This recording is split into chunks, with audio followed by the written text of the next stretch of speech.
20 তারিখ দীপাবলির দিন অবশ্যই করুন এই উপায়। আপনার জীবনে সুখ, সমৃদ্ধি, আর্থিক স্বাচ্ছন্দ্যে ভরে উঠবে।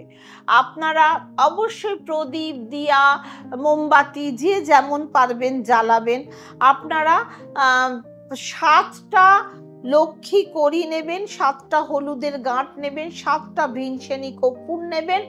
ওং শ্রীং লক্ষ্মী দেব্যই নমঃ এটা লাল কাপড়ের বা হলুদ কাপড়ে রেখে ওগুলোকে ওং শ্রীং লক্ষ্মী দেব্যই নমঃ এই ইয়েটা 108 বার বলবেন।